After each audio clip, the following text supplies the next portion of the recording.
क्या है। प्रश्न आपका क्या दिया गया है, अंकीय विभाजन क्या है। ये भी इस बार हेलो एवरीवन, आई एम सुगम, वेलकम बैक। तो कैसे हो आप सब, आई होप आप सब अच्छे होंगे। स्वागत है आप सभी का आपके अपने एसपी स्टडी यूट्यूब चैनल पर। तो गाइस, आज हम आपको क्या बताने वाले हैं, आज हम आपको बताएंगे ज्योग्राफी के जितने भी आपके इम्पोर्टेंट क्वेश्चन हैं बोर्ड एग्जाम के लिए, इस बार के बोर्ड एग्जाम के लिए आपको आज हम बताने वाले हैं जी के इम्पोर्टेंट क्वेश्चन। तो गाइस, जैसा कि आपने कहा था कि आपको भूगोल के महत्वपूर्ण प्रश्नोत्तर चाहिए, और जो राजकुमार नाम का लड़का है आपने कहा था, और अरुण कुमार आपने भी बोला था कि आपको भूगोल के जितने भी महत्वपूर्ण क्वेश्चन हैं जो इस बार बोर्ड एग्जाम में आ सकते हैं वो हम आपको बताएं। तो ये वीडियो पर्सनल मैंने इन्हीं दो बच्चों के लिए बनाई है। गैस, अगर आप इस वीडियो को देख रहे हो और इस बार आप भी बोर्ड एग्जाम देने वाले हो तो ये वीडियो आपके लिए बहुत खास होने वाला है। और आपको भी इसी तरह किसी भी सब्जेक्ट की वीडियो चाहिए हो तो आप भी हमें कमेंट बॉक्स में ज़रूर बताएं, आपके लिए भी इसी तरह के वीडियोस हम बना देंगे, ठीक है। कोई भी बच्चा, एक भी बच्चा हमें कमेंट करता है तो उसकी डिमांड पर मैं वीडियो बनाती हूँ। अगर आपको किसी सब्जेक्ट में प्रॉब्लम है तो आप भी हमें ज़रूर बताएं, ठीक है।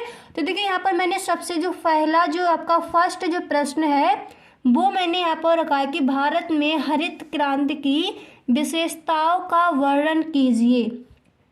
प्रश्न आपका क्या दिया गया कि भारत में हरित क्रांति की विशेषताओं का वर्णन कीजिए। तो सबसे पहले आपको इस तरह से हेडिंग डालनी है कि भारत में हरित क्रांति की विशेषताएं, और फिर इसमें आप लिखोगे कि हरित क्रांति की मुख्य विशेषताएं बीजों की नई और अधिक उपज देने वाली किस्मों की शुरुआत, कृषि नुकसान को कम करने के लिए उर्वरकों, कीटनाशकों और पतवारनाशकों के बढ़ते उपयोग आदि हैं। ओके, फिर इसके आगे आपको लिखना होगा भारत सरकार द्वारा कृषि के आधुनिकीकरण के लिए हरित क्रांति लागू की गई थी। और फिर आप लिखोगे कि हरित क्रांति ने कृषि को बदलने के अपने प्रयासों में 3 प्रमुख धाराओं का पालन किया है।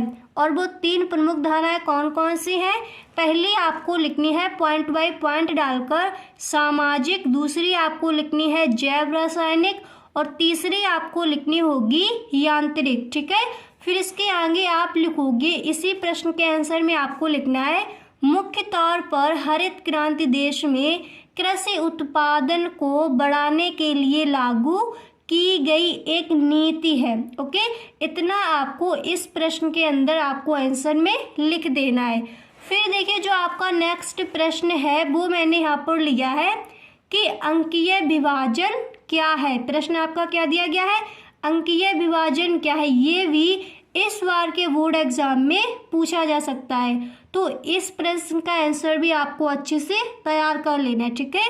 तो देखिए, इस प्रश्न का आंसर आप इस तरह से लिखोगे कि अंकीय विभाजन यानी डिजिटल डिवाइड, डिजिटल साक्षर और डिजिटल निरंतर जनसंख्या के बीच के अंतर को कहते हैं।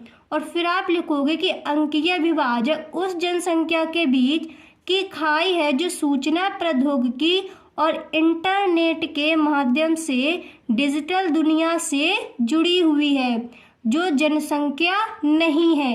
इतना आपको इसमें लिख देना है। फिर देखिए, जो आपका नेक्स्ट प्रश्न है वो मैंने यहाँ पर लिया है। देखिए, नेक्स्ट प्रश्न आपका यहाँ पर दिया गया है कि साझा संपत्ति संसाधन क्या है। तो इस प्रश्न का आपका आंसर हो जाएगा, इस प्रकार की अधिकतर भूमि पर ग्राम पंचायत या सरकार का स्वामित्व होता है। इस भूमि का केवल एक छोटा भाग निजी स्वामित्व में होता है। और फिर आप लिखोगे कि ग्राम पंचायत के स्वामित्व वाली भूमि को साझा संपत्ति संसाधन कहा जाता है, ठीक है। फिर देखिए, उसके आगे आपको लिखना होगा, देखिए उसके आगे आप लिखोगे एक साझा संसाधन एक टिकाऊ संपत्ति है जिसे आप एक बार बनाते हैं और फिर ग्राहकों से इसे कई बार उपयोग करने के लिए चार्ज करते हैं। इस प्रकार के मूल्य के उत्कृष्ट उदाहरण जिम संग्रहालय या मनोरंजन पार्क हैं। ठीक है, इस तरह से इसके आपको उदाहरण लिख देने हैं। फिर देखिए जो आपका नेक्स्ट प्रश्न है वो मैंने यहाँ पर लिया है। देखिए जो आपका नेक्स्ट प्रश्न है वो यहाँ पर दिया गया है कि मानव का प्रकृतिकरण क्या है। जितने भी आपके इम्पोर्टेंट क्वेश्चन है वो सारे क्वेश्चन अब हम आपको बता रहे हैं। इन सब के आंसर आपको तैयार कर लेने हैं। अगर आपको इन सभी के आंसर नहीं मिल रहे हैं अपनी बुक में या फिर आपको अपने मॉडल पेपर में, तो please tell me in the comment box.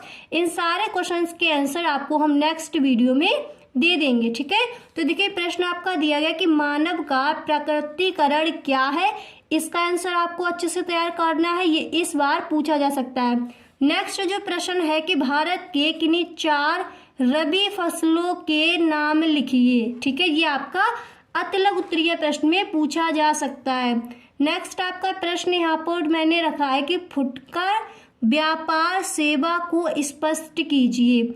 और नेक्स्ट आपका प्रश्न यहाँ पर दिया गया है कि जनसंख्या घनत्व से आप क्या समझते हैं। ये प्रश्न कई बार पूछा गया, जनसंख्या घनत्व से आप क्या समझते हैं। फिर देखिए जो आपका नेक्स्ट प्रश्न है वो यहाँ पर मैंने लिया है कि जल परिवहन के 4 लाभों का उल्लेख कीजिए। ओके, और अगला प्रश्न ये तो बहुत ही इंपॉर्टेंट है, आप भी पेपर उठाकर देखना।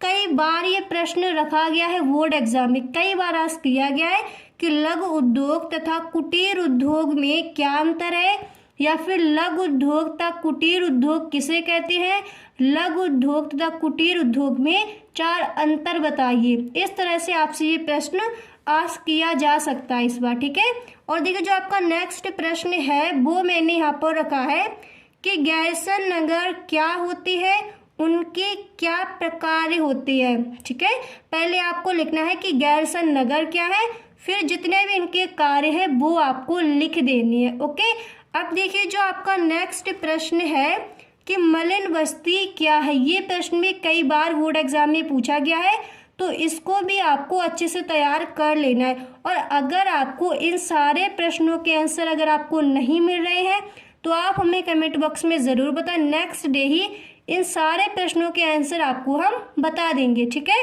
अब देखिए जो आपका नेक्स्ट प्रश्न है कि स्वामित्व के आधार पर उद्योगों को वर्गीकृत कीजिए।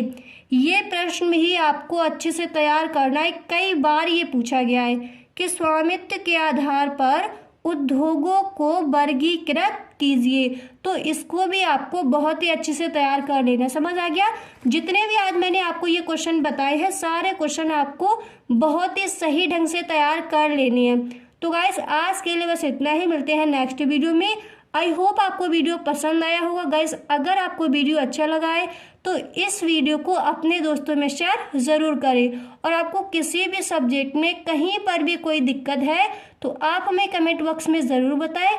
नेक्स्ट डे ही आपके लिए हम वीडियो बना देंगे। Okay, thanks for watching.